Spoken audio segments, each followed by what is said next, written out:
Fellow nerds, we are talking Ahsoka Part 4, Fallen Jedi. And if you have not What'd seen... you guys think of that title? Oh, I think it had a dual meaning. I think it did too, but when I first saw it, I was like, no, because of Marok and everything. And I'm like, no. See, I thought we were going to get some Baylan backstory. When I saw the That's what I title, I was like, oh boy. That would have been nice We're too. getting some of that goody backstory. Which I still think we're going to get. I hope we get, you know, because he's doing such an amazing job at inflecting about what happened in his story, and it's just so interesting. Like just wondering how he survived Order 66. So yeah. Do you think? I have a theory about that. If I can, we're going to start right off the bat. Right off the bat. Go ahead and we don't have anybody to reel it Doug, in, but we didn't jump to the end, so we're breaking new ground today. Yeah. Here we go. Let's stick on a theory about that. I don't think he survived Order 66. I think he left the Order a lot like Dooku, probably much earlier on. And I think he's just been kind of wandering around doing his, maybe using the Force here and there, and probably working as like a bounty hunter or as a mercenary. But yeah, I don't think he was a survivor of Order 66. I think he left earlier than that. Do you think? Because I kind of thought the same thing when she said you have to have faith or whatever, and he's like, I lost that a long time ago. That's what made me think that, because he seems like he was. I could imagine if we're going to see like a Baylan backstory, we're going to see him like kind of sitting in like surrounded by his troop of like dead clones, and he's just looking at the droids and he's thinking, what are we doing? What is this even for? And he's probably like gonna go to the Jedi Council and be like, I don't even understand what we're doing anymore. Why are we still fighting this war? It makes no sense. And they're gonna give him the normal Jedi Council thing, and he's gonna be like, I'm done with this. It's also kind of like Barriss Offee as well, from Clone Wars. That same type of character. While we're talking theories, I think all of our Merrick theories went up in smoke. Not Doug's. I know. Doug was right on the money. I was laughing. That's what I put. When Doug said he was a nobody, he wasn't kidding. Yes. I was like, Doug, he nailed it. He nailed it on that one. I was like, perfect. That's exactly what I wanted too with that character. I'm like, good job. All the people I know that they were super excited. Oh, it's probably Snoke, or it's probably Ezra, or it's this. I'm just like, no. Just so you know, that's not Filoni's style. When I wrote Snoke in our Slack channel, that was a typo. It was Smoke. Smoke. Okay. So you were actually right from Mortal Kombat. Not at all. But when I saw that, I like gasped because I was like, "That's Morgan." Basically, either animating armor or he was probably totally a dead dude. Former Inquisitor back to life to it. I was like, that blew me away. And the look on Shin's face when she saw it, she had no idea that thing was whatever it was. Some necromancer type zombie. Yeah. Let's just say it. It's a zombie. She seems confused and mystified by the entire witch premise. Like, she even looked at Baylan. She's like, "Is that a witch, dude? Like, who are we working for? Who are we working for over here?" But if you looked at the smoke and everything, it was green, and that's the same type of smoke that emulated from the zombies on Dathomir when they fought during the Clone Wars. The same thing. So big callback to that. Yeah, you're absolutely right. Absolutely. Yeah. Nailed it, Keith. And remember, Doug nailed it. Yes, Keith he did. Nailed it. No, I did not. I was joking. I meant Snoke. I wish I would have typoed it. But and I think this kind of hints at, because we've heard rumors that Thrawn was going to have an army of undead with him. Yeah. I didn't believe it, but I think Mr. Filoni is leaving little breadcrumb trails there that is what we are going to get here in the near future. Well, that does make sense. Okay, so hear me out. that makes sense because in every one of these wars in the stars, you need to have sort of a faceless baddie that you can mow down, and that's not even in Star Wars by itself. It's in a lot of the Marvel movies. You need to have that sort of foot soldier, faceless bad guy that you don't really see. It's just they're either mindless or they're evil. You know, Ninja Turtles, you had the Foot Clan that were a bunch of robots. Clone Wars, you had all the battle droids. This, if they're just like a bunch of smoke zombies, yeah, sure, that's how they get around it. So yeah, that can be our foot soldiers. That can be our stormtroopers. Only these ones don't have families anymore. And they're better shots. They don't celebrate or they don't have like Life a most Day? wanted poster of Chopper and celebrate Death Star 9/11. Yeah. So where were you on Death Star Day? Where were you? I remember when the Death Star blew up. Those damn rebel terrorists. I was on Yavin 4 shooting fireworks and having a good old party. Because word traveled so fast that the Emperor had died, we were living it up. Now, should we jump to the end? Because I want to talk about the end. Not quite yet. Not quite yet. Save it. Let's save it because there is one so thing much that in the I've been beginning, wanting to too. get off my chest. And look, if by the time you see this, for those of you that are watching this on YouTube, by the time you see this, you're probably going to see on the thumbnail, I have titled it "Hu Yang was right" or "Why don't they listen to Hu Yang?" Something along those lines, Always because listen to Hu literally, is that not the moral of this entire episode? Mm-hmm. I mean, okay, so we start with, you know, Ahsoka and Sabine going out like, oh, well, we're going to go into, you know, have our battle against the droids. And Hu Yang's like, hey, make sure you stick together. Stick together. Wink, wink. You're best when you Foreshadowing. stay together. And I loved Sabine's like sort of sarcastic. She's Go like, after the map. Okay, And well, Ahsoka's like, we will okay. leave. And she goes, together. Yeah. Right. Sabine is such a teenager in this too. It's just Oh like, my gosh, come right? on, Sabine, let's go. And the conversation that they have too in the beginning with Ahsoka out there, she's like, look, you know, we might have to just destroy this thing. They've got all the stuff. They've got the ship, they've got the map, they're getting to Thrawn.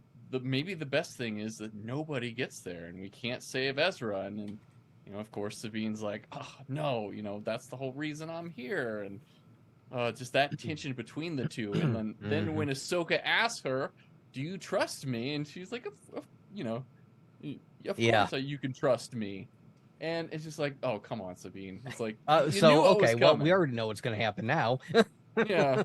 It's like, oh boy. So yeah, I wish the only my little small critiques with this episode, which are very few and far between, I would have liked to seen that played up a lot more and had more of an argument between Ahsoka and Sabine in the beginning there to kind of counterbalance, like, you know, she knows that she's got this struggle with Ezra and everything and that she's got to overcome that, and she doesn't believe her. I mean, because I don't believe her as an audience member. I knew right away. I think I know why they did it the way they did it, though. Because Sabine was probably like, you know, we argued in the past, and that's what led us to go our separate ways. The splitting. And she was trying to, okay, listen, we're doing it your way, we're doing it your way. And it also helped later on when Baylan was talking to her. God, what a manipulating dude. Jeez. What just a great character. Just we'll get there too. But finally we got to see Sabine don her helmet and everything. Yes. And just be straight up Mandalorian for a little bit there in the beginning. That was nice. And you know what? I gotta say, Hu Yang was absolutely right, because their teamwork absolutely teamwork on that. Absolutely. Their teamwork taking down the soldiers and those droids. So I mean, cool. like she's getting shot at, together. so she brings her one in front, then she shoves him away, and so she brings the other one over. She ropes him over so she can cut him down. Oh man, beautifully done. And this is why seeing Jedi and Mandalorians work together is so cool, and why we need more of that in Star Wars. So I love it. I'm gathering from this that maybe, just maybe, Ahsoka is not exactly a big tactical genius. Like, she's a good fighter, don't get me wrong. Mm-hmm. But I don't think she got too many tactical skills from Anakin. Because had she given it a thought, while, noticing how well, exactly as Keith put, how well they fought together, how well they were able to take out all of those droids, I feel like rather than Ahsoka listening to Sabine and going after the map, I think she would have said, hold on, no, we can team up, take out this chick together, then together we can go and get the map. Mm-hmm. And I think the only she's reason got that she didn't, Anakin brashness, so she does have the brashness. Guns blazing. But I also think a little bit of it is her also questioning how they handled their relationship before. She's like, okay, because even flying, when she's like, okay, I need to trust you. She's like, okay, I'm going to trust you because, we saw that, which I thought was so freaking cool. What I call the countdown clock, but the little clock showing how close they were to getting to hyper. Oh, yeah, exactly. Hyper. I was like, okay, I got another gripe. I got another little gripe, too. Okay. On this one, it was the droid. And she was asking how much longer. Morgan Elsbeth was asking how much longer it was. Moments. Moments. I'm like, would a droid That's really a say droid moments? answer, right? I know. He would be a little bit more accurate than that. Well, we got 2 more parsecs left. Right. Exact moments? That's not very exact for a droid. Come on, guys. Hey, I swear, that would be like... That's a dathomir unit of measure. Dathomir unit of measurement. Moments, yeah. I feel like that's like, the broken hippie droid that they dug out of, like, they got from a Jawa, and he's like, oh yeah, dude, chill, dude, moments away, just don't relax, man, it's gonna happen. Hey, what's going on down there? Bro. I don't know, things just like aren't chill right now. Get off my back about it. Dude, I just want to see them space whales and ride with Let's them. see them space whales. Let's light them up, bro. Oh, okay. You know what, Lucasfilm, Disney, there you go. Please give me a droid like that. Please give me, chillax, bro, hippie droid. Chillax, bro. Now, would you rather have hippie droid, or would you rather have Hu Yang fighting an HK droid again? I was a little shocked that he had some fighting skills. Yes, he had some, but I love that he wasn't like he wasn't super competent at fighting, but he could hold his own a little bit, and he was scrappy, and he figured out that if he destroyed the ship a little bit, he could get some help. I thought that was well played. Yes, perfectly done for Hu Yang. Yes, when Sabine was like, character. That daft droid, what is he doing? And so he's like, he would never do that. He wouldn't make it worse. Yeah. Yep. That was perfect. I was like, yes, Hu Yang, he's the coolest droid. So that is definitely something Ahsoka is good at. She's good at at really understanding people or reading people. Oh yeah, for sure. She had a full-on understanding of Hu Yang, to the point where she's like, yeah, no, that's not something he would do. This is clearly for a reason. She immediately ignited those lightsabers. Yep, which was really cool. And I noticed during this episode too that the sound that Ahsoka's lightsabers make is actually different from your standard lightsaber sound as well. It's a little bit more high pitched, and I love that it's got its own character too. So I don't recall noticing it before, but this one, it definitely stuck out because we did get a ton of lightsaber fights in this, and my god, we got some amazing lightsaber fights. What did you guys think of those? Amazing lightsaber fights. But that brings me to one small gripe, one teeny tiny minor gripe. That's okay. So small. Their initial, when they first started fighting outside of the ship, it really looked janky, and I was just like, I have seen better on the show. But then it was like they got the choreography down. I don't know what was going on with those first couple of movements where Ahsoka just looked unusually slow. But then all of a sudden they started kind of getting in motion. They were working together. She grabs a dude, uses him as a human shield or robot shield. and then all of a sudden I'm like, oh, okay, cool. So that's why I say very minor gripe, because for just a moment it was a little wonky, but then it got good. See, but I took that wonkiness as them being a little out of sync in fighting to start. Yeah, okay. They were I can see that, Keith. Oh, okay, we not quite where we should be. And slowly they got to that point, because by the time they got to the Shin and Merrick fight, It was like boom, they just knew exactly what they needed to do. Can we talk about that Merrick fight? Can we talk about the beauty that was? Did it remind either of you gentlemen of the Rebels Obi-Wan versus Maul fight? Oh yeah, the Twin Sons episode. Almost a say it. Absolutely, I'll say it again. Absolutely. That was definitely a callback to that, and just the sheer amount of traditional samurai movements in that swordplay was beautifully done throughout for Ahsoka. She definitely leans towards more samurai movements than any of the other Jedis, and it's just wonderful to see. And one of the things with samurais is they're not there to do flashy moves and things like that. The whole point of using a sword and sword technique in martial arts is to strike your opponent as quickly as possible and as efficiently as possible. And that's what we got in that fight with Merrick. And it was just perfect. No gripes at all for that. You know what was funny too? I noticed the second time, and I didn't notice the change in the sound in the lightsaber, so I made a note to watch episode 4 again. But do it. I noticed like when she came out to fight the people with the blasters, she was fighting two-handed. But when she was fighting, when she was facing against one opponent, she only had one of her blades out. So she actually has different styles, and I loved it. When she's battling people with blasters, it's different than when she's facing one-on-one with a lightsaber battle. Well, until she went up against Baylan, my initial thought in the note that I took, I thought that she was being, like she had fought so many Inquisitors before that I thought this was like a snide sort of, I can take you with one lightsaber kind of thing. But then when she went up against Baylan, I'm like, oh. So, I think you're right. I was wondering about that, and I think you're right on the money, Keith. Yeah, because normally she uses Form 5. Dimso is what the style of lightsaber fighting that they use. And as you notice, she has her blade backwards and everything with that stance, and that's what she normally uses. And then it looked, to me at least, whenever she switched, she went to Form 3, which is what Obi-Wan uses as well. So, and that seems like the style. And then when you hold it over your head, isn't that Form 1? Yes. I believe that is Form 1 on that one. So, yeah, it's just beautiful to see her incorporate different styles into that and what they're doing. Shows a mastery. Which, we haven't seen with Ahsoka yet. So. Definitely.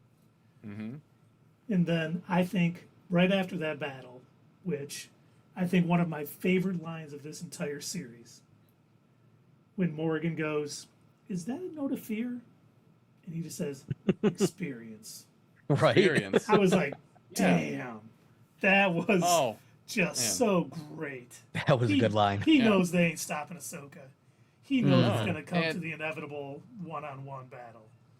Right? And this guy is so calm, cool, and collected. I can't help but like Baylan so much. I've said this time and time again. But he is, and I was reading an article about it, and he is the epitome of the dark side version of Obi-Wan Kenobi. And they're definitely mirrored. They're so mirrored. Shin and Baylan are mirrored with Luke and Obi-Wan. That's what they would be like if Obi-Wan had survived in A New Hope. This is what Luke and Obi-Wan would be like, only on the light side, with how they work together and everything else. So it's really fascinating to get to see them both in action in this. And he's just great character. I mean, now I've got another theory time about Baylan and Shin. And it boils down to, now I'm skipping just a little bit ahead in his fight against Ahsoka. Yeah. But my theory stems from his reaction. So when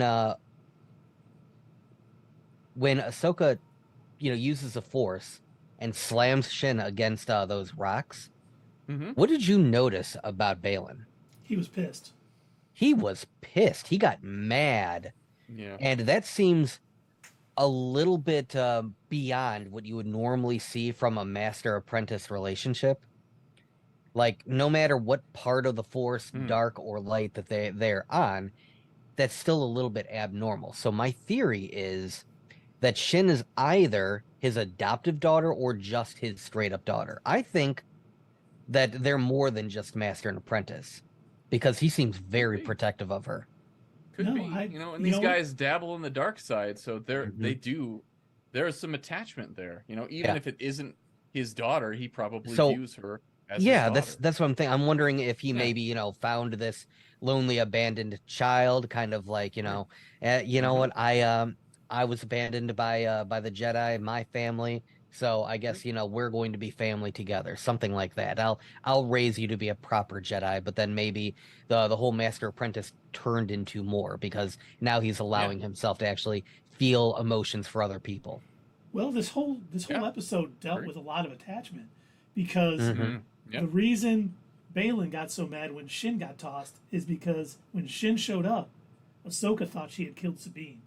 And that was so she has that attachment too. Ahsoka lost it, that look on her face. I'm like, oh my god, she's tapping into the dark side right now. And then not only do we get Ahsoka's attachment to Sabine, and we were going to talk about their backstory in a minute because of something Baylan said, but Sabine's attachment to Ezra too. All of their attachments kind of came into play in this one episode, and I was like, damn, masterful. The way that was all written in and woven together. And it was fun. Tip of the hat to Dave Filoni for that writing. Oh man. As we did you say hats off? Dave Filoni does not take his hat off. No, he doesn't. But like I said, I said a tip of the hat. I didn't say take the hat off. Tip of the cap, yeah. I had seen it much later than these guys because I was, doing my fantasy football draft.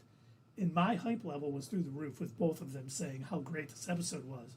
And I was when I first started it, I'm like, I need to bring this down maybe a little bit because I don't want to be disappointed. But there was no fear of that whatsoever. You didn't trust us? No, I just, sometimes when your hype level's so high, it's not going to be. Yeah. I'm like, it's going to be balls coming back, and we're going to see. But I just sat, it was probably 10:30 or 10 o'clock when I think I finally sat down to watch it. And I was just dead quiet the whole time, just like. Yeah, right. And then the Merrick getting chopped in half, and I was like, and then the end when I was just like, I better not wake anybody up, but you've got to be kidding me. Yes, that's we're fangirling it out over here. I was. I totally was. Right. But we haven't even talked about Sabine's lightsaber fight as well. Do you guys want to kind of dive into that? Because I love that you brought up how Ahsoka was fighting like a samurai, and where she was more looking to make one solid strike that would take down her opponent. And then on the opposite end of the spectrum, you've got Sabine, who's almost fighting like a medieval knight, and or fencing or something, and she's just constantly bashing her lightsaber. Well, except for when she was pulling out her Mandalorian moves. This is the way. This is the way. This is the way. Now, did we see Sabine use the Force for the first time? I don't think so. No, she tried. I think that was a react. Oh, you think? I think that was reactionary. Something. I think she was expecting it because she knows that hand movement. She probably thought, she's going to use the Force. Because I think she kind of flinched. Yeah. But she realized, wait a minute, nothing happened. I thought it was a really weak slap in the face. And I was like, at least she did something. But you're probably right. Yeah. She was probably bracing for impact, and then I thought so too, but one of the other things that I loved about this episode, and you can go ahead and light your torches and raise your pitchforks at me right now, but one of the things that I give a lot of credit, go ahead, one of the things I give a lot of credit to the sequel trilogy for, because I don't recall this being a thing that I remember in the prequels or in the original trilogy, is giving some sort of audible signal when someone uses the Force. The first moment that I can think of is when you see in those opening scenes Kylo Ren, and you sort of hear that the whoosh of air as he freezes that blaster bolt in place, and then you see it again when Rey kind of connects to the Force for the first time, really connects to it in order to brainwash that stormtrooper, and you hear all the sound kind of leave the room, and you just hear her voice, and it's not noticeable until you've watched it 6, 7, 8 times, and you start to pick up on these things. They did the same thing in this episode. Whenever somebody would use the Force, there was an audible signal. There was some sort of like whoosh of air, or sort of like the sound being dampened to signify when somebody was using. Like, go back and watch it for like the 6th time, and watch this episode for the 8th time, and watch when Ahsoka throws Shin into the rocks. You'll hear a woo. And there was no sound when Sabine did that, so that's what we're. Oh, okay. And just good. At least I didn't hear anything. Nice. And originally, welcome into the chat. Nice. What's happening? So originally, and A New Hope and everything, you do hear a low rumble and everything when Vader is choking the one Imperial in the council. That is true. That is true. I mean, there is precedent from the old stuff too in there, but it's not as prevalent. But so. Mm-hmm. Okay, good. Then credit withdrawn. We don't ever sequel trilogy. Good try. But I did like Sabine, knowing that she was not as powerful as Shin. Mm-hmm. She was using anything, blasters, the like needlers from her thing. Oh yeah, the gauntlet. That was perfect. She was like, bam, whistling birds. Gotcha. Yeah, whistling birds. Yeah. That's it. Yes. There you go. So, I was very curious because, the Sabine fight was really good, and she did a phenomenal job with the swordplay and everything. So Natasha Luberdizo, she actually has a black belt in Taekwondo and Kempo karate. So she's well trained. And I looked this up too. I haven't seen the film, but there was a Netflix movie, Crushing Tiger, Hidden Dragon, Sword of Destiny, and she played a main role in that in 2016. She actually worked with the stunt coordinator Wu Ping. If you guys know who Wu Ping is, he did all the Matrix movies, and he did the original Crouching Tiger, Hidden Dragon as well, and just a phenomenal fight choreographer too. So she has got some action skills to her. So man, and it shows in this episode. Yeah, me too. I hadn't heard about it, so it's on Netflix. If you guys want to check it out, I'll probably be checking it out too. So my first thought with their fight, other than how cool it was that that Shin was like slicing literal trees in half. Oh, that was so badass. Always fun. But my first thought was that clearly she's learned. She was recalling her fight, not Shin, sorry. Sabine was recalling her fight against oh my gosh. Brain fart. Guy from Rebels, big Jedi. Oh, Kanan? Kanan, thank you. Sorry, my brain died for a minute. Or Caleb Doom. Fight against Kanan. When she was trying to use all of her Mandalorian moves, and he knocks some senators. Like, these are not going to work if you don't. You remember, the Jedi won that. Yeah. Newsflash: the Jedi won. But jerk. Here's the thing: a Mandalorian can hold their own against a Jedi, given the right circumstances and using the right tactics. And I think she may have recalled some of that. Oh yeah, and I love that. I was a little upset that like her helmet got knocked off so easily, and then it was just gone for the rest of the episode. I'm like, oh, okay. Now she's got to go take a bath. Yeah, but she got to go take a magic bath. Waters. The best thing about that fight was like all of the colors. The red in the trees, it was dark there. The orange and the green lightsaber, like when they were like pushing up against each other, I was like, those were good colors, good cinematography was on point for this episode. They just one of the first things that Chris and I said back and forth when we were talking about this last night in Slack was like, they dumped some money into this episode. They really did. Oof, just all. It was so good. Those fights were. And then we get to see the defense fleet again. We see Home One, which was the main ship that Admiral Akbar had in Return of the Jedi. Yeah, and we get to see Hera again. I love defying Hera. orders as a general. So she's the greatest. And I loved how she told Jason too. Yeah. When you're a general, you can defy orders, but for now, strap in. Right. Yeah. Get your ass in the ghost, kid. Shut up. Sit down and shut up. But and then we get the hero of the rebellion and the Republic. He gets a final cameo in this as well. I think he's been in every show in the Mandalorian verse now. I think. Yeah, he has. Carson Teva. Yeah. Yep. He was back. I was like, all right. Of course, he would go with Hera because he had would. his issues with the New Republic too, when he was trying to warn them about Navarro, and he was like, "Hey, we got to do something with this. There's things going on in the Outer Rim," and they're like, "Pshaw." Yep. The Empire ain't nothing. Well, I'm gonna go recruit some Mandalorians then, because you guys are failing. Right. So yeah, and now like seeing him, I was like, oh man, maybe the timeline is, during Mandalorian season 3. But like looking at it and watching that episode, I'm like, it still could definitely be right after season 2 of the Mandalorian, because this could all take place then. And with Sabine Wren as well, we get a little backstory on her. I think Doug, you were inferring about that a little bit earlier. When Baylan was talking to her about how her family actually died on Mandalore, the Night of 1,000 Tears, if you guys didn't know, where they bombed the planet. And so that had happened, and it doesn't seem like she knows or understands that they have retaken Mandalore yet. So maybe that hasn't taken place as well. And she feels kind of lost, and she's trying to find her family in Ezra. So the Mandalorians haven't taken over Mandalore yet. So this is another thing that indicates to me that this isn't taking place alongside Mandalorian season 3. I think it is, because they didn't take Mandalore until the end of season 3. So that's why I think it may be happening at the same time.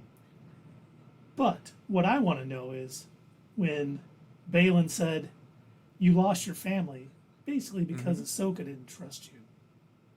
Yeah. I was like, I need that backstory right now.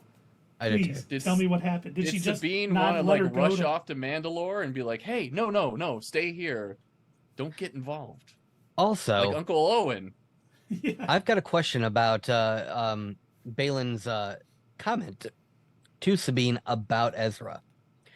Did he pull a Darth Vader there? Was he kind of like using the Force to sort of kind of read her mind? And because he sort of had a similar look. I remember that the tone that Vader had in Return of the Jedi when he goes, "A sister," and I'm just like, I think that's what Baylan did. I think he read her mind, and he's like, and Ezra.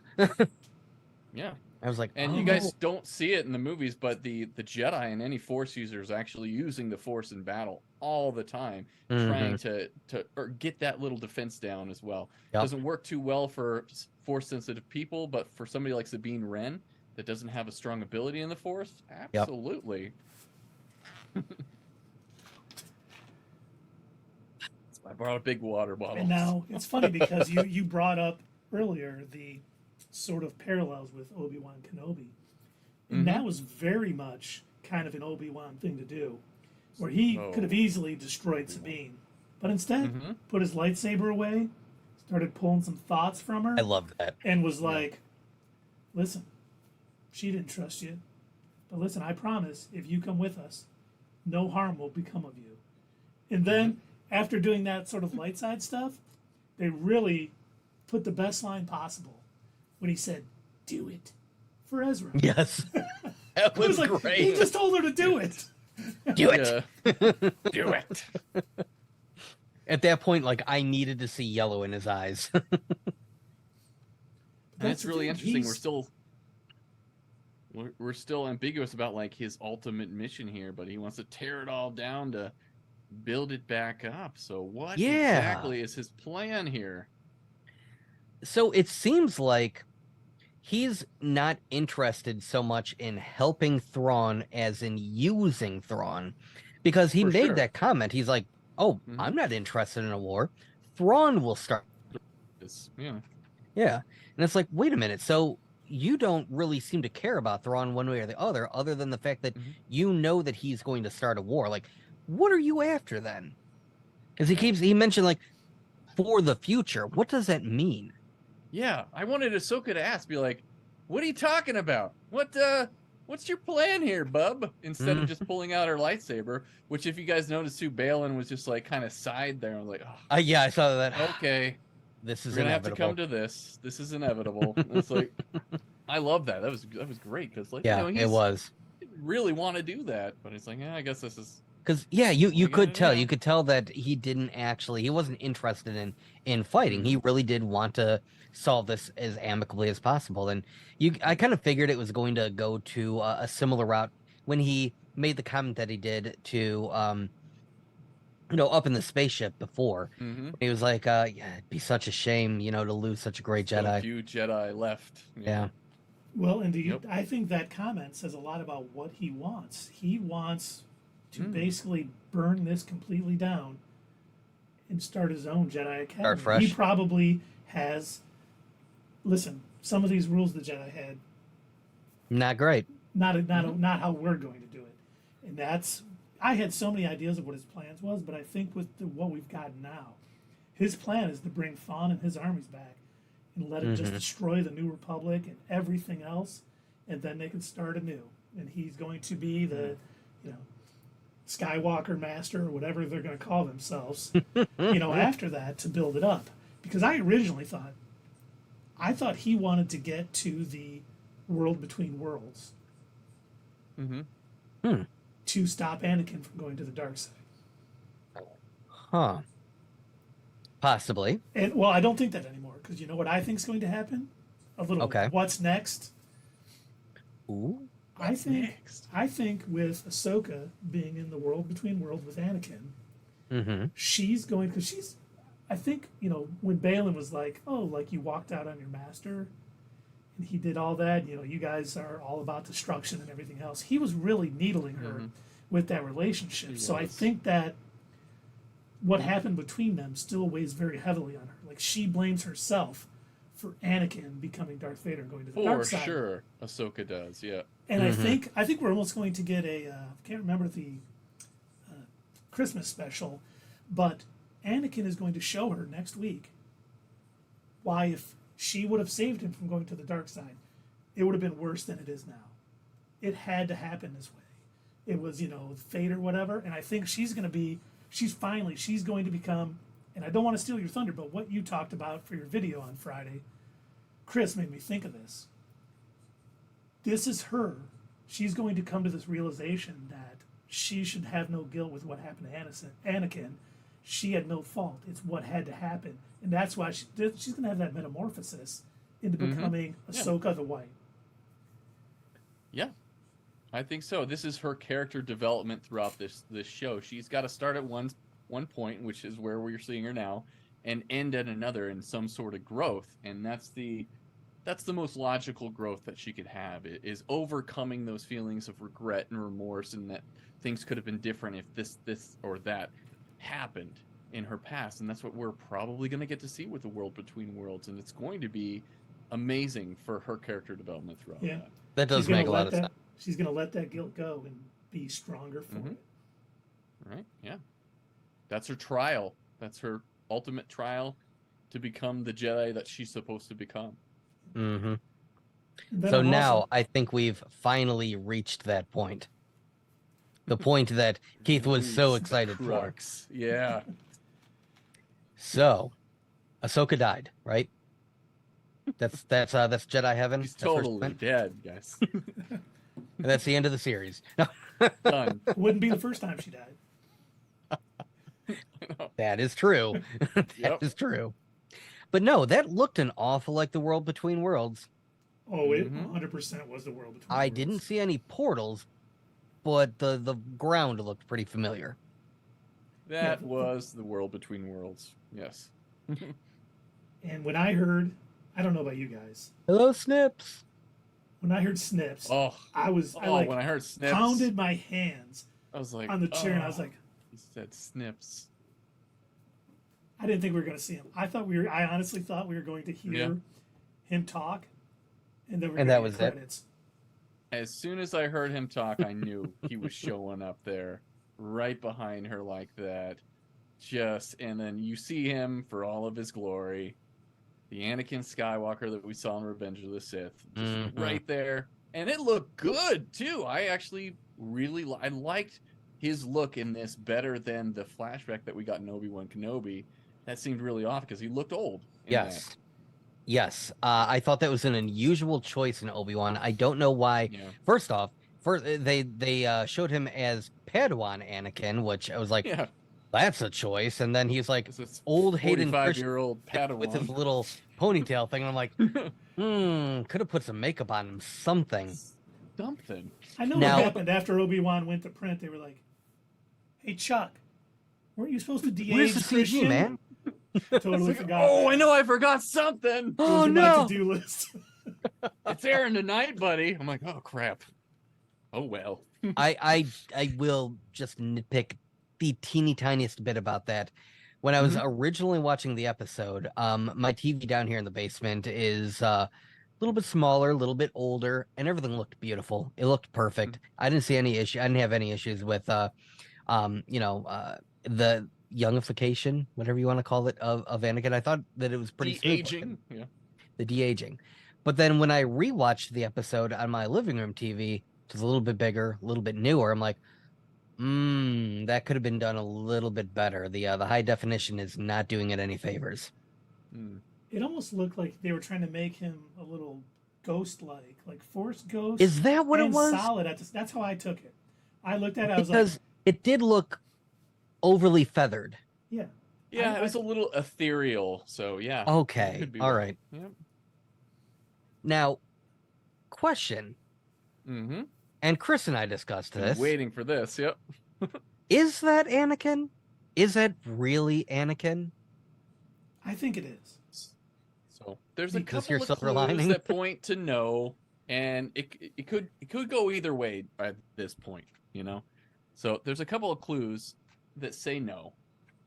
One of the clues is at the end of Return of the Jedi. If this is Anakin and if it's his Force ghost or something, if it's an ethereal form of him via the Force, we see at the end of Return of the Jedi that he is wearing traditional robes, wider robes and everything. And in the latest Star Wars book, from a certain point of view, Return of the Jedi, they have a whole story about that. And the reason why he's wearing white robes and that is because he's finally the Jedi he was always meant to be. So he's attained that because he's sacrificed himself. He's back to the light side. He's fully in the light side. That's why he's wearing the white robes. He's now a master. That's Anakin.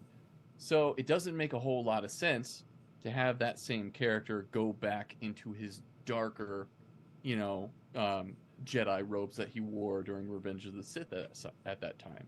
So it almost seems like maybe this is somebody emulating or trying to pretend to be Anakin rather than Anakin himself. So now, that's my thought. I also I saw that and I thought he's dressed as when they last met. And that's why he's wearing those clothes different. But I kind of like that theory too, because if it is maybe the brother. See, that was something that Chris and I had talked about as well. Yep. That it's very possible that it's brother.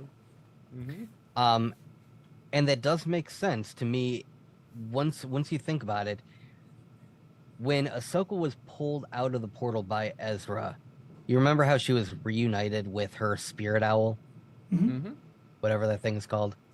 I'm sure there's a more alien George Lucas I name think for it. Not your Sasquatch, you guys have been calling him Hootie, and I think we should adopt that from good old Hootie. That's hold on. That's actually it comes from the planet Shimtar, and that's a hoot nanny. I didn't make that up. That was in the script, in the episode 4. I've had that forever. But now, when Ahsoka got reunited with the spirit owl that tells me that there's some sort of spiritual connection of the world between worlds and Mortis. For sure. Yeah. That's another ethereal force plane that Mortis was. And so there's definitely a connection somewhere with the Mortis gods. It's been sprinkled in throughout this series so far. So I think that we're going to get more of that kind of stuff as we go along in this story. So the other thing that sort of tipped me off that something seemed off about that situation was the music sting at the end. The Vader music? The Darth Vader Why would they play the Vader theme? If he's truly supposed to be the Force ghost of a now light side Anakin, why would they play his Vader theme? And it wasn't just the normal Vader theme. It was almost a slowed, kind of melancholy. creepy. Yeah. Yeah, so that's another indication that like, ooh, this isn't what it appears to be, or so something is off about this. And I think that's another reason why they cut it so short too. I think if this was actually Anakin, they would have lingered more in that moment between Ahsoka and Anakin. Because I don't know about you, but when I saw him and he was coming up, I started to get emotional, but then cut to credits right away. So it was almost, it seemed too soon because I couldn't invest as much as I wanted to in that emotion with the scene that we got. And I think that is intentional because they don't want you to get super attached emotionally to hit her meeting this person, this Anakin figure. So now my other theory, and the reason why I asked whether we knew for sure that she did somehow transport herself to the world between worlds, because I do have questions on how she just wound up there, right? Yeah, because it seemed pretty involved in there, the whole wolf portal and everything before. Reason why I ask is she instead in one of those dark side force fear caves, like in episode 7 or another Nexus episode 5. Thank you. In episode 5. Well, I guess technically episode 7 too. I mean, it certainly could be, but because I when I saw that and how she ended up there after she got knocked off the cliff, which I want to talk about the fight too in a minute, that which got knocked off the cliff. But I think Sabine is attacking Chris. But just let him know that Sabine. Let them know that if they strike you down, you'll be more powerful. More powerful than you could possibly imagine. But because she had died with the Mortis gods and the daughter gave her life force to her, I thought that had something to do with her being pulled into the world beyond worlds. Yeah. How she can be, how that can happen. Yeah, I think they could definitely explain it in that way too. Is that she has a connection between the Mortis gods as well as the world between worlds since he's been there before. But for me, it seems like there's some nefarious element here that pulled her into that, or something else. She didn't just bring herself into it. And hopefully, we'll get those answers next week. I really hope so. See, you guys have made a lot of good points on why it's not Anakin, but someone trying to trick her. But I like my theory that he's gonna take her guilt away. She wasn't why he turned to the dark side. I know, and that's the thing, is I can see it playing both ways, and I like it both ways too. It would be really cool if Anakin was her guide through this, to show her that, hey, look, this is what it would like, to convince her to not go back and change things like she did with Ezra. It's like I would love to see that as well. So I kind of hope I'm wrong as well, thinking that this is not Anakin, because that would also be a good way to do it, and having her there with her master and to build that relationship up again. Be beautiful. It'd be a beautiful send-off for that character. And I also thought too that next week we would get Anakin would fill her in on a little bit of the backstory of Baylan. Well, that would be fine as long as it transitioned into like a flashback or something. I hate when characters just like tell you about things. I would rather us be able to see it. Like if you could walk her to one of the portals or something. Yes, that's why they're in the world. Yeah. That I would like. Yeah. But now I do have to be a wet blanket for a moment. Wet blanket? No, it's so cold. Yes. So just like I ruined everybody's fun Merrick theories with he's just some dude, he's a nobody. I'm gonna be the wet blanket that I hope I have really high hopes that Dave Filoni would not do this. But we need to grant that this could be she just fell off a cliff and this is like a coma dream or something. Yeah.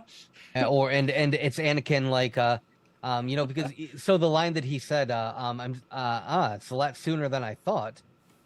I picked now up on I'm that waiting too, for him to be like, but it's not your time yet. Mm. Whoosh, and all of a sudden she's pulled back and she's coughing up water and some little penguin owl something is staring over her head and like yeah. The only that reason is a wet blanket because she's in the sea like that. So the only reason I don't think that's going to happen I hope is because Baylan destroyed that star map and he's like, no one's going to follow us now. Mm-hmm. And Ahsoka's going to be like, I got the world between worlds. I'm coming wherever I want to go. I think that is how she's going to get to the other galaxy.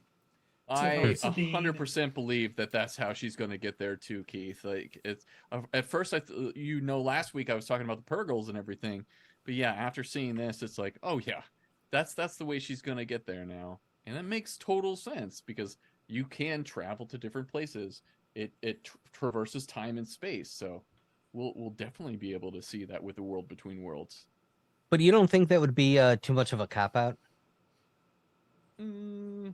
No, because they've established Filoni, that. So, yeah. I mean, Ezra was able to pull Ahsoka out of her battle with Darth Vader, so they've established. He pulled her out, but then she had to go back as soon as Vader left.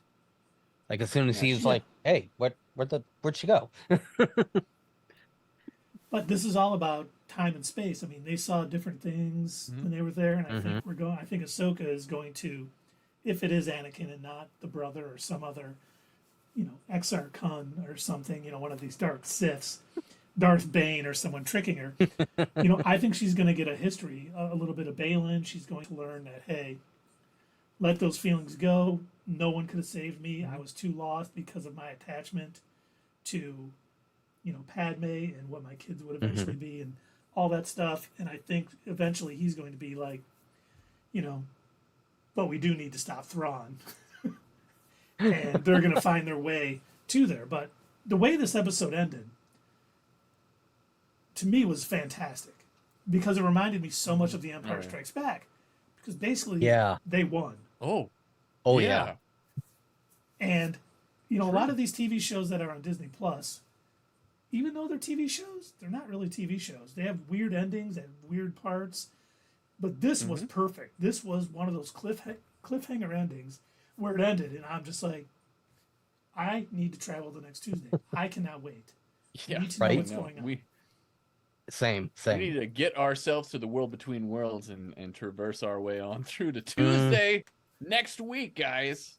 And we didn't even mention like the whole space battle with Hera and the X-Wings coming up on the Eye of Sion, and then when Morgan Elsbeth was like, "Don't worry about him. Let's just go to hyperspace," and that was such a beautiful shot. I was just like, and I love once again.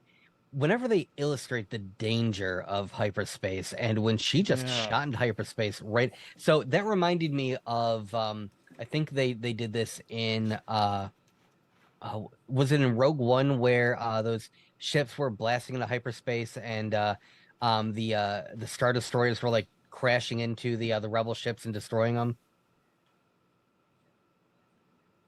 I think it was that movie, or what was it? Well, in The Last Jedi, she... maybe turned her ship into the Star Destroyer. Not that. No, I'm talking about there was like they were over a planet, or am I thinking of literally Return of the Jedi that they did something like that? But all of a sudden, I think it was Rogue One.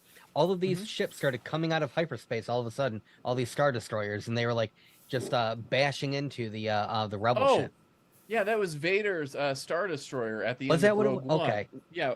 They were trying to flee, so the Rebel Alliance was trying to flee, and as soon as they were trying to take off, Vader just comes out of hyperspace and boom! It was such a beautiful shot too. Such an amazing shot. I knew it reminded me of something. Okay, so that's what it was.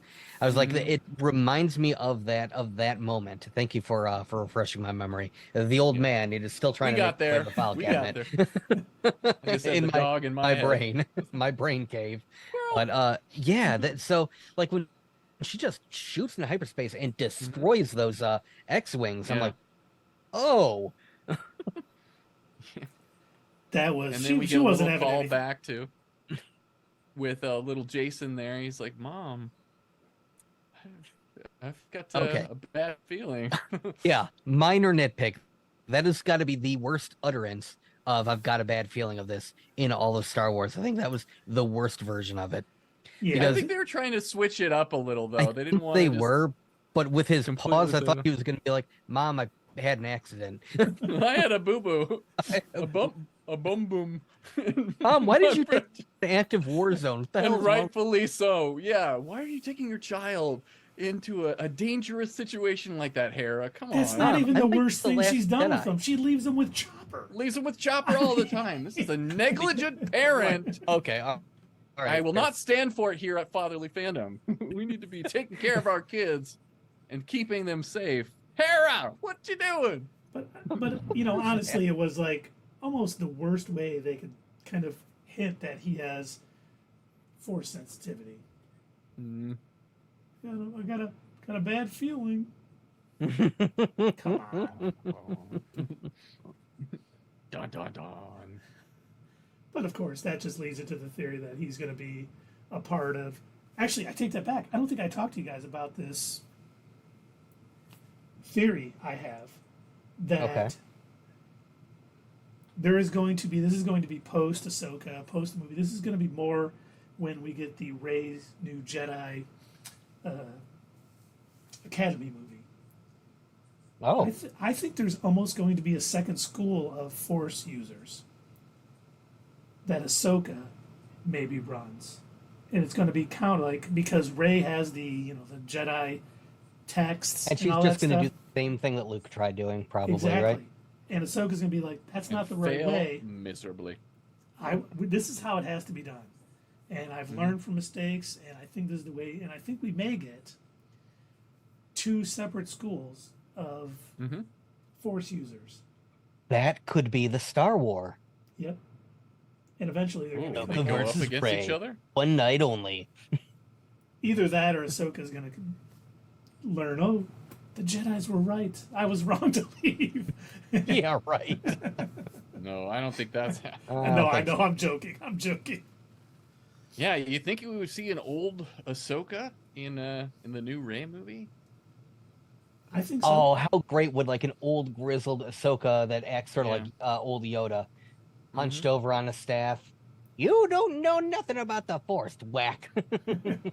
Yeah, just putting Rey in her place, like at that moment. What I read from these books, burn them. Yes. Oh, Jason Doom, strong in the Force, is he? I thought your theory was going to be that he became extra crispy at Luke's Jedi camp. Oh boy, He's a little too young for that, I hope. I hope so too. But I still stick to my theory. Train him, I can't. Too old he is. He's hung out with Chopper enough. He's definitely going Sith. He's going dark side, yeah. He's already on the ship. Mom, can you sign my permission slip? I want to join the Knights of Ren. I'm sorry, the what? It's like, what is this? Okay. They didn't show. They the whole dress scene. up and have little fun parties together. It's great. Mom, you know red's my favorite color, and I get a red lightsaber. They didn't show the whole scene. He says, "Mom, I got a bad feeling that bitch Ahsoka lived." What did you say? She's like the 4th sister to me, Mother. She must perish. If Baylan doesn't have the guts to do it, I'll do it. He's like, No damn it, treason I it with is. Chopper. So Jason is basically Emperor Palpatine come back to life, and that's how he actually. Hey, somehow Palpatine returned, man. Yeah, and it's through Jason Syndulla. Hey, He's figuring look, it out, guys. we're doing Not Just Status Quo. We're doing a whole Harry Potter thing where you know how Voldemort kept trying different ways to come back. So it's gonna be revealed that in the back of Jason's head, he's got a little Palpatine face growing out of the back of his head. Yes, do it, Jason. That's why he's got long hair. Yes, and Chopper's mumbling, "Wow, I like this guy. He's got some good ideas." Yeah, right. I mean, Chopper's got to be feeling really bad right now. He hasn't murdered anybody this entire series yet that we know on His screen. kill count real is itchy. way low. Gotta get it up, guys. Get that kill count up. He's gonna destroy Thrawn's Super Star Destroyer at the end and just be like, "Quack, quack, quack, quack."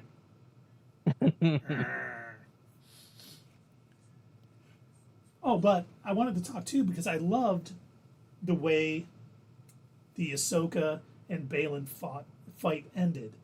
Like the reason he was able to overpower one, he was really pissed about what he did Shin. Oh.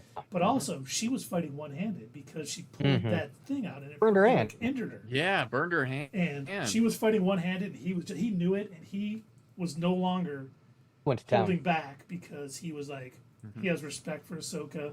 You know, you hurt my daughter. Hurt her. Yeah, you're injured. You just hurt her. You're going down. And I was like, that was so well executed, written, and played out on screen. I was like, man, every show should be like that. Right? Everything. And just do you guys think they're gonna play with like the Indiana Jones motif since she burned her hand on the map? Maybe she's like, oh look, I do. Oh, have now the it's on her hand. Yeah. So that's something I heard too. I was like, are they doing that? Is that why she grabbed it and burned her hand? So that's a lot of map to try and store on your hand. Like that is. Would have only been like what, one half of the orb, maybe? Yeah, it's not even the whole orb, and you had to use magic or yeah, place it in a certain way to get the diagram as well. Right. It's just something I was hearing other people talk about too, and I was like, maybe. I mean, it's possible, but I hope not. Yeah. See, I don't see it because you had to. It opened up and presented the map and everything else. It wasn't just, oh look, take a left turn at Albuquerque right here on my palm, and we're good. Yeah. No, I'm thinking that Ahsoka and Hera aren't going to go to the new galaxy. I think this is just going to be a trip that's being undertaken by Baylan, Shin, and the rest of the crew on that super hyperdrive ring.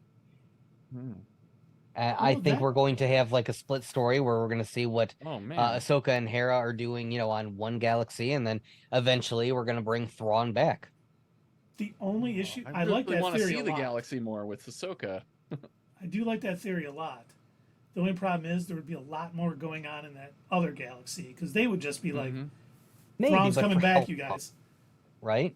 Because if their only mission is to go get Thrawn and then shoot back, I mean, might be they might be there for like a weekend. Maybe. You might be right, weekend. Doug. Oh. A weekend. But like, I love the idea of going to a different galaxy and playing around in that play box. I do too. It'd be totally so nice to see something different. All of the you might be right. Especially because that could set up if somehow they leave the route to get to their galaxy. That could set up the using Vong or someone else to threaten this galaxy because they kind of opened up that path to get to this galaxy. I almost said our galaxy, but this is a galaxy far away and a long time ago. But it really could bring that up. Oh, and Attack on Show agrees with Doug. He thinks it's going to be a quick turnaround. And welcome Attack on Show. And welcome You've Got Caleb. Great channel, guys. Coming out. That's right. If you guys are not following Attack on Show on YouTube, or subscribe to Attack on Show on YouTube, please do, because he's phenomenal. Right. He does these reviews on like fan fiction films too. I saw the Spider-Man one today too, and that was just excellent. He has music recommendations, these little gems that you would have never found or considered before. He presents them in such a unique and awesome way in a very digestible show. And it's so freaking cool. I love what you're doing, Robbie. You're the best. And you guys definitely do need to subscribe to his channel right now. Do it. Still watch this show, though. Yeah. And subscribe to these guys. That's right. Not just Status Quo. Attack on Show did just ask, can Ahsoka travel there with the World Between Worlds? We think she can. That's what we think. I think me and Keith are on board with that. Doug, not so much, right? Yeah, I see. I think she has the ability. Like, I think this is a Bobby asking teacher, can I use the bathroom? I don't know, Bobby, can you? So yeah, I think Ahsoka can do it. Will she? Will she? That's where I think. I don't know. I feel like while that would be an easy way for her to get there, I feel like it's a bit of a cop-out because so far they haven't really gone the easy route with anything in this show. There's so many times where I've thought to myself, why didn't they do this? Why didn't they do that? And usually my snarky answer to myself, because I do talk to myself, please don't call the medical team on me again. But the snarky answer they give myself is usually, I got another one. Happen, like why didn't they immediately start attacking? They knew that there was a hyperdrive ring there. Why didn't they put X-foils into attack and immediately start shooting. I don't know. I guess so the show can happen. Good point. You know, or why didn't like I mentioned earlier, why didn't Ahsoka and Sabine stick together? So the show can happen. So there's a lot of things that I do ask why they don't do the thing, and I think that her using the world between worlds would be too easy, and I don't think the show could happen if they let her get there that easy. But I don't think it's going to be easy for her to do it in the world between worlds. She's not just going to walk and say, "Oh, there's your window to the next galaxy." She's going to have trials there that she's going to have to pass, and it's not going to be something. Maybe it's a choice. Yeah, maybe it's a choice. You can go there. You can go to Peridia, but if you choose this door right here, then you are able to save. Sort of like a dark side allegory thing. Like, you can choose the easy way, but it's filled with anger and sadness and whatever else Yoda said that I didn't pay attention to. Fear, anger, the only reason, and Doug very well could be right, but I think I want them to go to the new galaxy because I want multiple episodes in that galaxy learning their lore, learning things like, my theory that Ezra is going to basically learn to manipulate the Force the way they do in this new galaxy, and it's going to make him one of the most powerful Force users anywhere. And see that happen, and see these people that taught him, and see, what maybe, Thrawn wants to, bring back to this galaxy to help, take it over or do what he wants. What, Baylan wants, what that power he's seeking there. If it's just Thrawn coming back to burn it all down, I still think there's something else that he wants. And I think there's a much more story to tell in that new galaxy for a couple episodes before they come back than them just popping in and popping back. How crappy would it be if the galaxy they went to, they couldn't access the Force? Yeah, that all of a sudden, be awesome. Baylan and Shin, they try to ignite their lightsabers, and it's just like... And then Sabine just kicks everyone's ass. Right. Because he's like, level playing field, guys. I'm on it. All right. Well, did you guys see Attack on Show mention, rightfully, that the next episode is directed by Dave Filoni? Nice. And I agree with you, Attack on Show. It's going to be a big one. He only comes on and when he's directing, it's going to be a good episode. So there's going to be a lot of fun stuff we're going to see in that episode for sure. Yeah, and I would die laughing if they ended up in New York. That would be great. Ended up in New York in a portal above Stark Tower. Here's you've got Caleb, who usually has pretty good theories in this. What if Ahsoka finds out through the world between worlds that Ezra died during the hyperspace jump, and then we get a scene where Ahsoka saves Ezra from that moment? The Force has a plan and a will, whether we understand at the time or not. Ahsoka was saved for a reason. I like that. Yeah. That's poetry. It rhymes because, Ezra saved Ahsoka, and if Ahsoka saves Ezra, I like it. I like it, Caleb. Yeah. It's really good. I also thinking about now, what if Ezra did die? And Sabine gets over there, he's already gone. Oh, jeez. Yeah. And Thrawn is I'd like to show you my latest piece of art. I call this Ezra's Bones. Yeah. And basically Thrawn gets back with this army, all for nothing. Oh, yeah. She could have stopped it all by destroying that star map.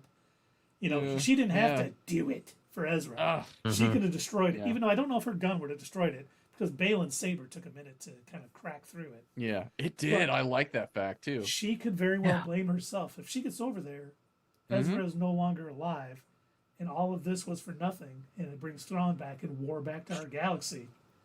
That's going to be a heavy burden for Sabine to carry. Heavy burden for her. Keith, you might be right. Speaking of Baylan destroying the orb, is he 100% sure they didn't need that for the trip back?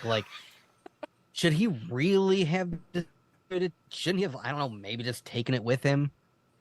What if he doesn't want to come back? Oh. Well, maybe he wants to stay over there and do his own thing. Or it's so crazy. That wonderful droid who told us it would be a few moments. It's all calculated so they can, redo the hyper did you save the calculations? Mostly. What do you mean mostly? I mean probably. Whoa. Okay, chill, can dude. you get Don't us back? worry about it. I mean probably. Did you back it up? bro. Did you back up the hyperspace route? What? Like, Probably. it's there. Dude, we're in a new galaxy. Just enjoy it, bro. Then they go down to the IT guy's office from the ship. Why are we not running backups every night? What is going on here? Now we don't have a way home. Baylan destroys the world map. You don't back up our hyperspace routes. Now we're stuck in this galaxy. We got this giant ship. What are we going to do? Look, I saved it on 1,600 DVDs. So I didn't put them in order, though. Sorry, man. And He's the real hero of the show, the droid does.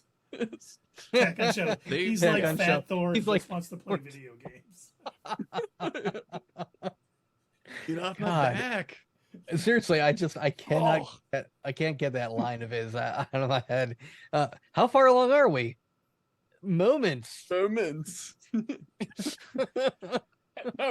is like the metric system in a galaxy far, far away. I guess so.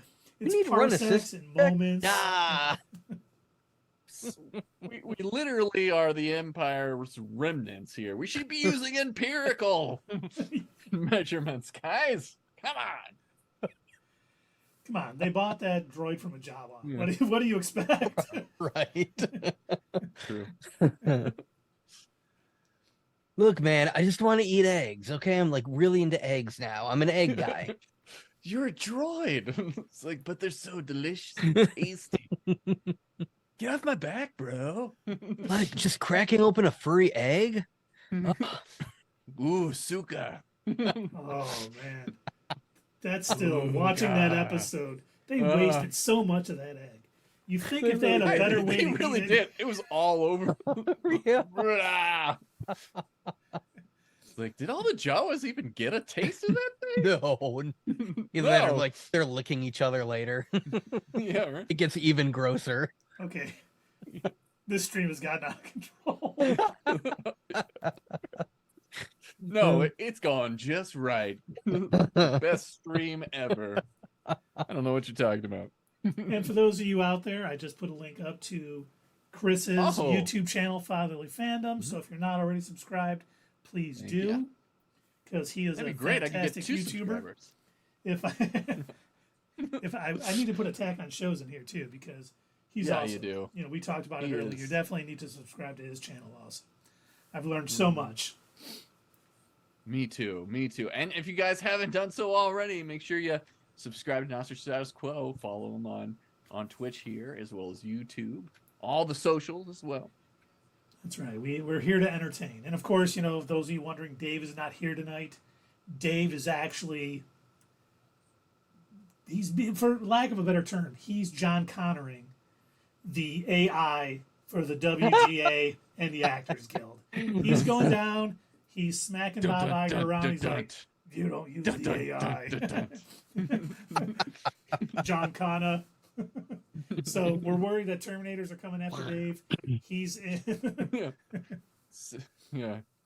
He's doing the Lord's work right now, that guy. So thank you, Dave. Really appreciate it, all you're doing. Bring back the writers and the actors. We need them. And you've got Caleb. Let's see. I just thought of something. I was rewatching the Clone Wars today. In always a good Book decision. of Boba Fett, do they ever address what happened to Jabba's son? It's like an offhanded remark that he sends over the Sarlacc, or not the Sarlacc. The what's the big monster thing? Oh my gosh, that the good boy. The thing that Luke kills in Return of the Jedi. Yeah. Oh anyway, it's said that he sends one of them over. And it was like, and that's it. It was just like hey, so sorry for crossing you. Sorry we tried to assassinate you. But wasn't that Jabba's cousins or whatever that sent it after? Yeah, those were the cousins, right? Oh, they were his cousins. Oh. Well, then I guess they didn't mention Jabba's son in Book of Boba Fett. Rancor, guys. Rancor. God, what? I'm guessing. I need to turn in my Star Wars card right now. Do for not remembering that. I Jeez. rewatch Book of Boba Fett to see if they mention Jabba's son? No, you do not. Okay. No. Just don't put yourself in that line of fire at all.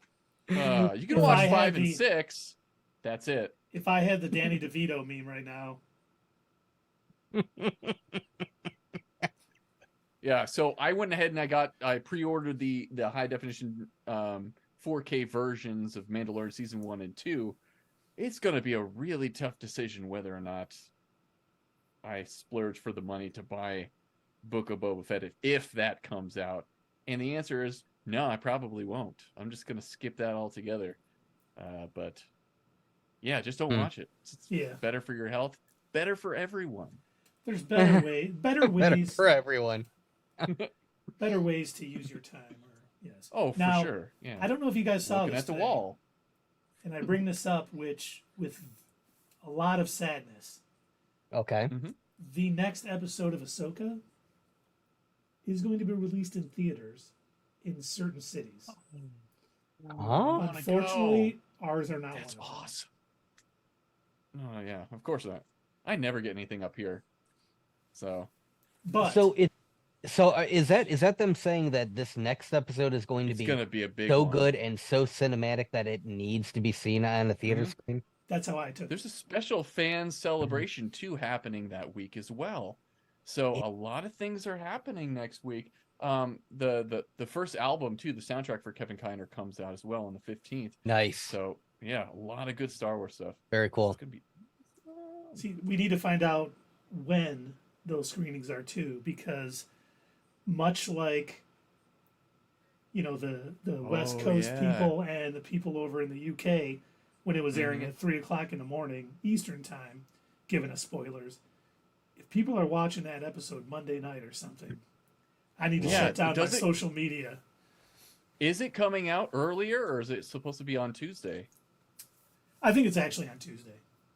Oh, okay. Okay, so. But it may be a hopefully few we won't- hours earlier or something. I need to find out again. Yeah. I mean, even if it was at the same time, I would still be there in the theater if it was available, because like seeing this show on the big screen is an event, and that would be so cool. Like this show has been so cinematic, and yeah, it would be awesome. And it sounds like what we're going to get next week warrants a big screen. So when I saw they were putting it on the big screen, I was very happy. Now, you've got Caleb ask the question. What about the Mando episodes of the Book of Boba Fett? Don't you want those on physical media? Yeah, that's like half the reason. Like, I wish they would just release 5 and like the chapter 5 and 6 of the Book of Boba Fett on hard media, physical media. I would buy those. But yeah, that's why I'm saying it would be a tough decision for me to buy Book of Boba Fett. Really, just for those episodes. The only decent parts of the Book of Boba Fett are the Mando episodes, and of course the Cad Bane reveal. Seeing Cad Bane in live action, that was pretty sweet. And I don't think he's dead, by the way. I just thought of something. I don't think he's dead either. We're not getting the other galaxy in the next episode of Ahsoka. We're getting the 2 Mando episodes next. 5 and 6 are going to be the Mando episodes of Ahsoka. Oh, you know how pissed I would be if we don't get something with the World Between Worlds in the next episode. If they take us off on another adventure, like no, it'd be the first time I wouldn't be excited to see the Mandalorian. I don't want to see the Mandalorian at all in Ahsoka. I just let him rest, let him sit there and play with Grogu over there. We'll see him in his 4th season, and then hopefully in the Filoni movie. Which, remember, before this season came out of Ahsoka, they were saying that a lot of Disney execs, the reason why Filoni is directing that movie is because they were so blown away by this series. Yeah. And I was a little... I can see why. Yeah, I was a little hesitant at first, like, these are movie execs. They make some terrible freaking decisions. But after seeing the first 4 episodes, I'm like, give him all the movies. If he's willing to do all the Star Wars, he should have all of the Star Wars. Yeah. Yeah. I really do hope that his movie leads into a trilogy. So that's my hope. That would be all the money. That would really be the best. It would be. It would be so awesome. I'm really so much about it. So much. Oh. Yeah, he's and the passion's there. And we were talking about this earlier, Keith, like the passion. You can buy good directors, good writers, you can buy all that kind of stuff. But if you don't have the passion, your product's not going to be there. You're not going to have the same magic that we got with the original trilogy. And this is what we get with Dave Filoni. He has the passion. He has the love for this stuff. He treats his crew and the members that work on this with respect and dignity. And he brings everybody along with him on the ride that has worked with him. And he's built a very loyal crew. And that it's working great. He's doing an amazing job. Hats off. Tip of the hat to you. You don't have to take your hat off, Dave Filoni. Sorry, but are we gonna start all doing the respect in the world for you. Tip of the cap and wag of the finger. Tip of the cap, wag of the finger. Yeah, there you go. But it's funny because talking about there was an interview with Sam Witwer, who was a huge Star Wars guy. He did the voice of Maul in Rebels, and he was Star Killer in the video games. But he was talking about we heard your voice. You got voice credits in Ahsoka. And he's like, I can't really talk about that. Because they were like pushing, are you playing Star Killer in this? And he's like, I can't really talk about it. There's so much going on. He goes, all I want to say is that I love Dave Filoni and I'm so happy for him. Yeah. And you get that from everybody he works with. That's the general consensus from people who work with him. Yeah. Just a great dude who thinks of other people, has a great mind. Like you said, he may not be the greatest writer. He may not, be the greatest director, but he loves Star Wars and he loves telling these stories, and it shows in what he does. Yeah, and definitely on the screen. And I was just looking up too for next week's episode. I was like, what's the runtime going to be? And according to Cryptic 4K Qual, who has accurately predicted the runtimes for Ahsoka and The Mandalorian Season 3, he claims that, they claim that Ahsoka Episode 5 will clock in at 49 minutes and 50 seconds. Still can't break that hour mark, guys, like Andor, but I mean, it's a longer episode, so I like that. Hopefully that is a bit surprising, though, that it still wouldn't, because that also includes credits, I assume, right? That includes credits, so without credits, it's 46 minutes and 10 seconds. Which is longer than a network hour show, because it's 40 minutes of commercials. But it's but we like may Andor. We may get episode 7, that the second to last episode may be an hour and 10 minutes, maybe somewhere that'd be along awesome. that line. Give me 2 odd hours. That they would, the one that isn't even an hour, that's, we're putting this in theaters. Yeah, and so that's why I wanted to look up the runtime. I was like, wow, does that mean that this is a longer episode? Maybe a movie length episode that we're going to get? But no, doesn't look like that's the case. And you've got Caleb says, Pie in the Sky Dream. If Filoni's Heir to the Empire movie works and is great, give him a trilogy set in the Old Republic. Let him go full Lucas with that era. I would have no problems with that at all. Totally be down with that. Yes. Go for it. Please. Give me more. More of that, please. And we didn't even mention, she said it. She said the thing in this episode. Heir to the Empire. Said She did. Sabine in the beginning of the episode. I was like, oh, see? She said the thing. She said it. She said, Heir to the Empire. She did say the thing. If we do go back to the Old Republic, every single time Yoda or somebody is like training the younglings, I need as many references to be said of, this is a perfectly safe training environment. You're going to be fine. Always be safe. Nothing bad can ever happen to you. Maybe a kid trips and falls with his lightsaber, and it's just like somebody. Oh, that's okay. We have never experienced a youngling getting killed. Never, all ever, in the history and of the never Jedi, will. and it will never on my happen. watch there be. But we did, delve in a little bit into what's next for next week and beyond. And I think, okay, I'm really hoping that next week's episode is so much of Baylan's backstory, and maybe a little bit of Sabine, because we talked about this for 49 minutes, Keith. Yeah, I know. But, we talked about it a little bit, too, when Baylan kind of reached in and said, your family died because your master didn't trust you. I want to get some of that. I want to get some of Baylan's backstory. There is so much that has been hinted at, has been teased. I hope we don't get it all paid off. I hope, there's payoffs in his movie, and I hope there's payoffs down the line. But man, he was pushing that, wedge between those two, and I want to see what happened in the past. Did a fantastic job. Do we know if this is getting another season, or is this just a limited series because it's going to lead into the movie? It says season 1 on the thing.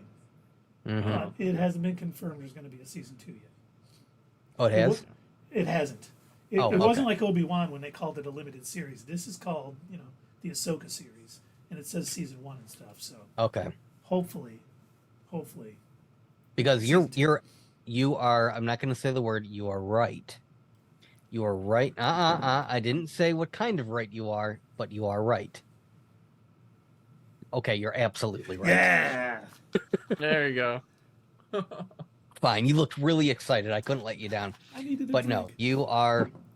I really think you're right about that. That there's a lot that hasn't been answered that we still need, and we don't have enough time. We're running out of time. Yeah. You're going to have to give us a whole other season to give us that yum yum yum yum, that delicious backstory.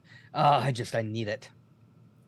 And unfortunately, with the writer strikes and everything, like, we probably won't hear for quite a while. Also with the actor who portrays Baylan, I mean, God. I hope he gets a good send-off in this series. If they didn't already film a backstory episode about him, I'm assuming we're not going to get one.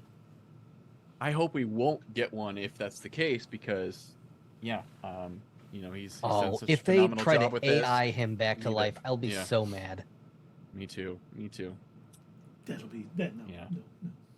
It'd be sick and wrong. Yes, it would. I agree. Agreed. Hot take from You've Got Caleb. Season 1 of the Book of Boba Fett should have just been the flashback storyline. And they should have given us a feature-length special of The Mandalorian to basically get us to the point where Grogu... Yeah, but that's not even a hot take. Yeah, I think everyone would agree with you on that. I think so. Yeah. And I wanted it to be just a chronological order. They should have started at that point and just had the story go up to that would have been fine. That would have been great. That would have been an easy fix for him. Actually have Boba Fett be a badass. And not have kids on what Vespas. A novel idea. What, you mean you didn't like the Power Ranger kids? No. They were the best part of that. So colorful, so trendy. Really fit in with the bleak so on fleck. Doing spins before they do a blaster shot. Yeah. Because it improves their accuracy. The kids know it. It made the gun shoot better. Yeah. I mean, you got to be flashy with this stuff. You really do, or else it doesn't come across as well. It adds so much velocity to the laser. Yeah, that's how guns work. Yeah, of course. That type of momentum. That's what it's all about. Love it. Yeah. No, I really agree with that. I think it did double damage. First, it undermined Book of Boba Fett, and you took entire chunks away from the supposed main character to make it again about their most popular character, the Mandalorian. And I don't think that was right. That wasn't fair to Boba Fett. Yeah. Also, it hastened. It made things too quick. With the end that we were left with at the end of season 2 of The Mandalorian, when we were, sitting there waiting like, oh man, what's going on with our buddy Grogu? I wonder how his training is going. And I guess we're just going to find that out now. Wow. All right. Yeah. Oh, and I guess he's just done. He's done with training. Cool. Yeah. And then we're left with this sort of like ambiguous from like Dave Filoni. I don't know. Maybe he was there for 5 years. How do we know? It's like 2 years. Really? Was he? Yeah. It was so odd. And I thought that they should have, instead of doing that in Book of Boba Fett, or even having Book of Boba Fett, they should have had Grogu apart from the Mandalorian in all of season 3, and check in on Grogu and Luke Skywalker during their training, and have it all be about Mando on his own trying to readjust, and realizing that he needs Grogu in his life by the end, or something similar to that. So. Yeah, it would have given us a chance to view Mando, being a bounty hunter again on his own and trying to figure out what he needs to do to get his Mandalorian-ness back while he searches for his magic bath. And it also would have given us some insight into Luke's early school, and how he's going to go about teaching his first set of Jedi. Like, is he going to follow the books? Like, I kind of want to know more. Yeah, I'm curious about his teaching practices. And you've got Caleb. He says, "I like the American Graffiti Kids. I think George would have liked that." I think I'd have less of a problem with the American Graffiti Kids if Boba Fett would have been this, badass character that he is, and kind of letting him come in, but being a little bit annoyed by their flashiness and stuff. I would have been better with that. The fact that I don't know it just didn't feel like the same character.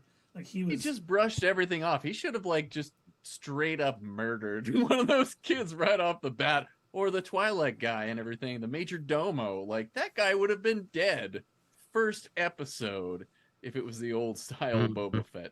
Now, I get, and I think I said this during our Book of Boba Fett reviews, our What's Next videos, if you want to go back and watch those.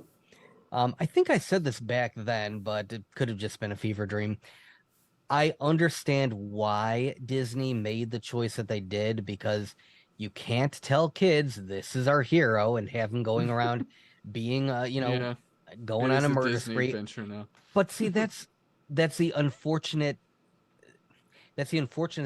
task that Disney has. They don't want to chance making people root for a possibly not so great person. But at the same time, they don't want him to be Shan Breaking Bad. Is in this, and she's looked at as a hero character as well. And Fennec Shan gets all those badass moments, kills a whole bunch of people too in the show. So it's like they're okay with her doing it. If they don't want him to be kind of a villain, an anti-hero possibly, don't make him try to take over Jabba's crime syndicate. A crime syndicate? Is that what you want your kiddos to do as well? It's like, is that the example we're setting for our kids? It almost would have worked better if he would have came in and you're disagreeing with me, start blowing people away, finding out that's not the best way to run the operation. Like, he's losing trust and support. Build up to that. Don't all of a sudden make him a guy where he's like, okay, well, I'll let this one slide. I forget every other one slide. And maybe the chat can remind me, or maybe you gentlemen can remind me, what did Boba's crime syndicate do? Like, what crimes did they crime? What crime? Yeah, none, because he got out of the drug business. It was crime o'clock, and what was the crime? Protection. That's all it was. He did a protection racket. That was literally it. That's it. Apparently, that's all he wants to do. Because he didn't want them to deal in spice or anything, and that was the major money for that crime syndicate before. And I know he was trying to remove the corruption, but you're a crime lord. Why do you care? Unless I don't know. I guess maybe we can be led to believe, based on the backstory, the flashbacks that we got, that he turned a new leaf and became a better person. I guess the Sand People made him care again. Tusken Raiders. Tusken Raiders. You can't say that about them there, Doug. That's their word. I hate them. I killed them all.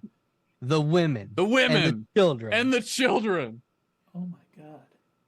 They're gonna love you, Doug. And I killed them like animals. She's getting a little hot over there.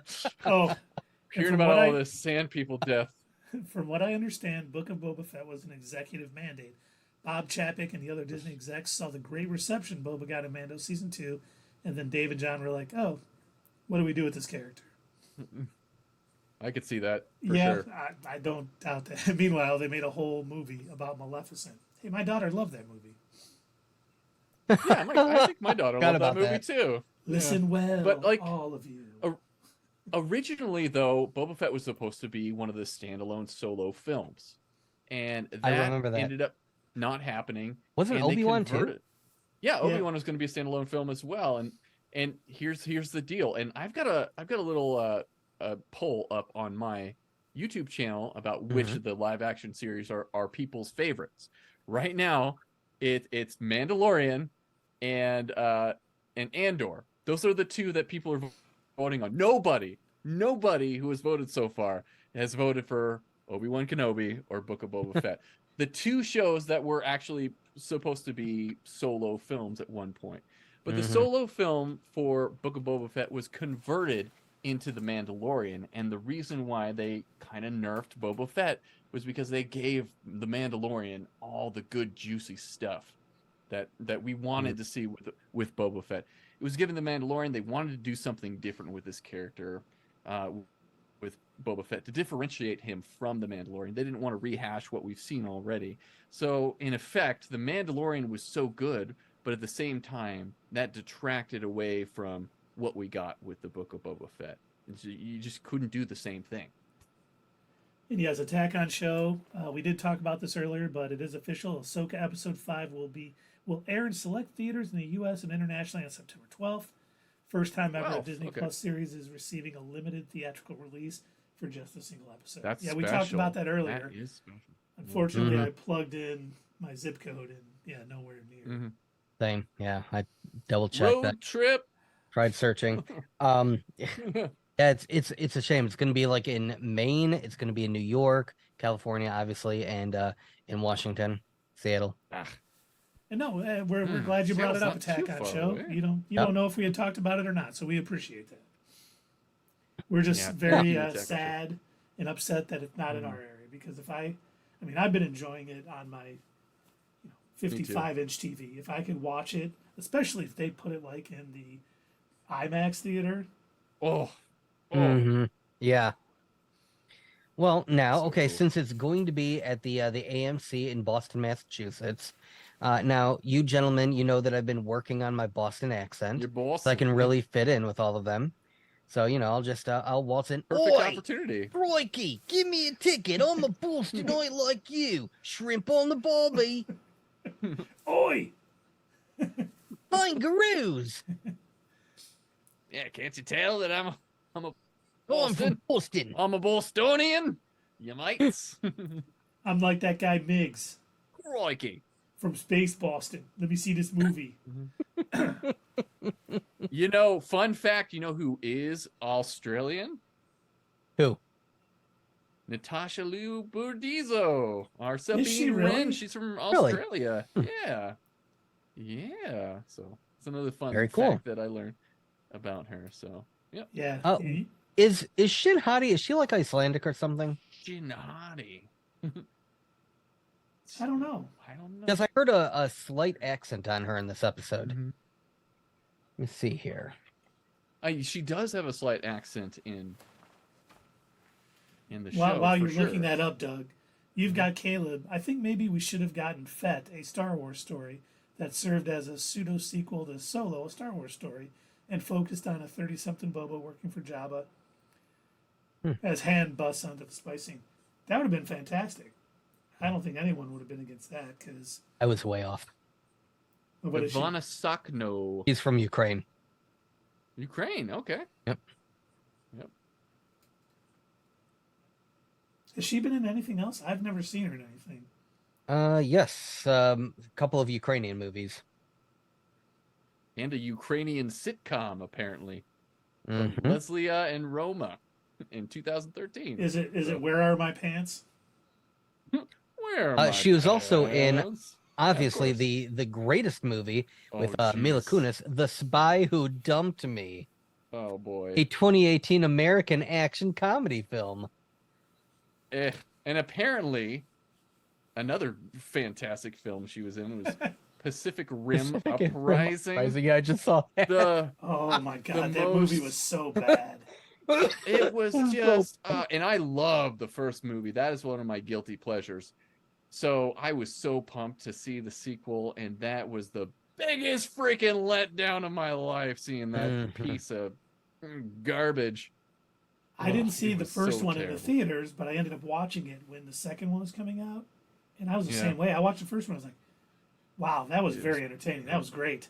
Can't wait to see the second one. I saw the second one, and I'm like, yep. They should not have named this Pacific Rim. This is nothing. This is horrible. I wish they hadn't. They hadn't. And you got to have Guillermo del Toro come back and fix all that stuff. Oh god, they should. So terrible. They ruined that franchise. Like, they just killed it. But it is getting a little late, gentlemen. I don't know if you have any other thoughts.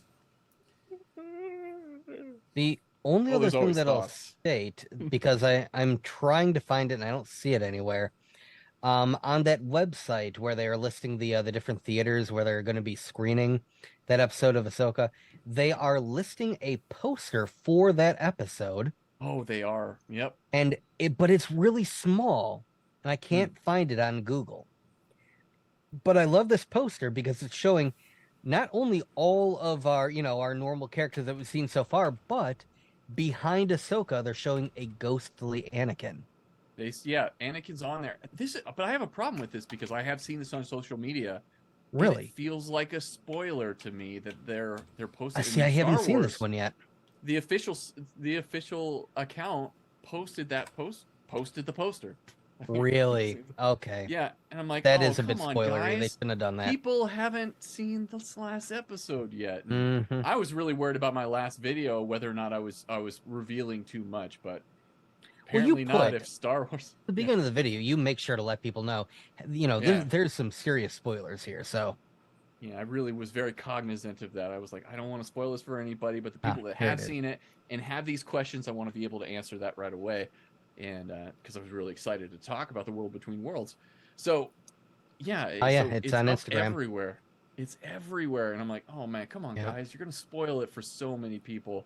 Don't take away that moment, because that is a moment in this episode that's just powerful and brilliant. And, yeah, it's going to be less for some people if they see that poster.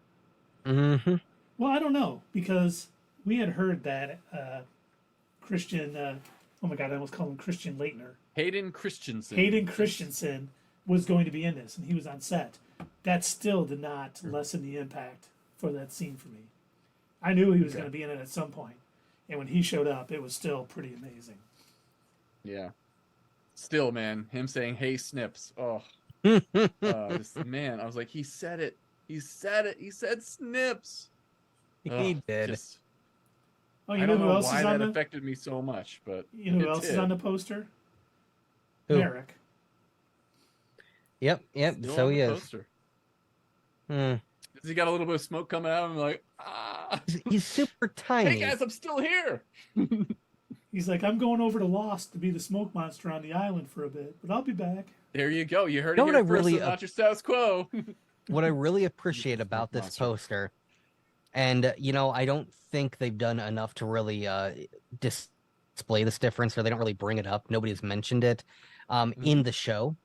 Is in that poster you've got Shin Hati with her lightsaber ignited, and it clearly looks orange, especially when you look right above her. You've got Merrick with his red lightsaber, so you can see the color difference between the two. On that. Yeah. Yep.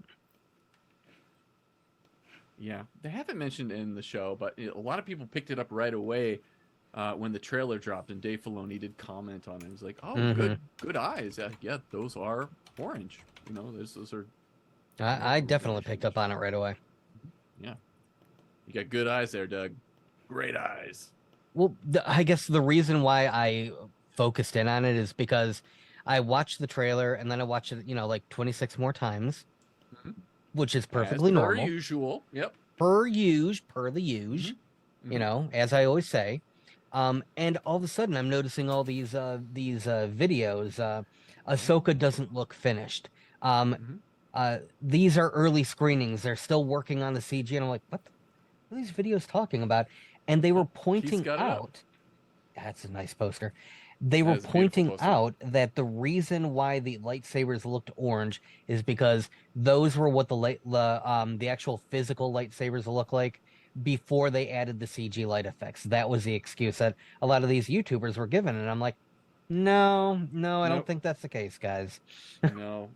Even in the prequels, they were using like colored lightsabers. So, they were clearly orange, and I think that was definitely on purpose. Yep. Did you see what you got? Caleb said in the chat. The last no, what? Disney Plus is releasing a feature-length version of the Master and Apprentice documentary that was released on YouTube a few weeks ago. It comes out Friday. Ooh. That's awesome. I'm gonna be checking that out. I had seen that on a rumor website, but I I didn't give it much credence because I'm like, oh, it's one of those websites, you know. Nice. I couldn't find it anywhere else. I tried looking for it. And I'm like, it's probably not true because this rumor website was referencing an old article that was on what is the Disney Plus conference that they had? Oh, D23. Oh, D23? Yeah. It was a D23 website that showed the old airing schedule for like Ahsoka and everything. And you know, back when Ahsoka was still supposed to be coming out on Wednesdays. So this article is referencing that, and it said that they were going to be releasing that that documentary. And so I'm like, well, I haven't seen anybody post about that. But if it's seriously and actually supposed to come out on Friday now, like, you know, and it's gotten past these rumor websites, then that would be amazing. That'd be awesome. Well, here's Master and Apprentice, a special look at Ahsoka coming to Disney Plus on September 15th. Okay. So next week. Next week. Yep. Next Friday. You hear that, you got Caleb? It's next Friday. On there. And he brings up another good point. Did you see the one above that? Where he says, I think maybe we should have gotten Fett, a Star Wars story that served as a pseudo-sequel to Solo. A Star Wars story. I would have loved that. That would have been amazing. Yeah, right. I would have loved that so much. 30-something Boba working for Jabba as Han bursts onto the spicy. Yes, I still want to see that. I still would love to see a younger Boba Fett show. You know, that would be so cool. Bring back what's the actor's name who played the young Boba Fett? Blanking. This is why we need Dave. Dave is so good with the names. Dave, we miss you. Come back. Finish John Connoring that AI, and then be back for this next week. Get back over here. Stat. So, but yeah, I would love to see that. That good point. You've got Caleb. Daniel Logan. There it is. I knew it was a Daniel something. I was like, Daniel Radcliffe? No, that's not right. That's Harry Potter. So yes, Daniel Logan. Thank you, Doug. So yeah, it would be really cool. And like, he is in the scene too. Like, he loves he goes to all the celebrations and all the shows and the expos and hangs out with fans and everything, dresses up like Boba Fett. So yeah, give that man that role. That would be really fun. That'd be great. Yeah. Clean our palate of the book of Boba Fett. That would be fantastic. That's right. It would be a good palate cleanser. He had some of the best episodes in Clone Wars. Yeah, because he did the voice too for young Boba Fett in Clone Wars, which was really cool. So, and don't forget to hit us up at Twitter, leave a comment down below, and we will see you next time on Not Your Status Quo.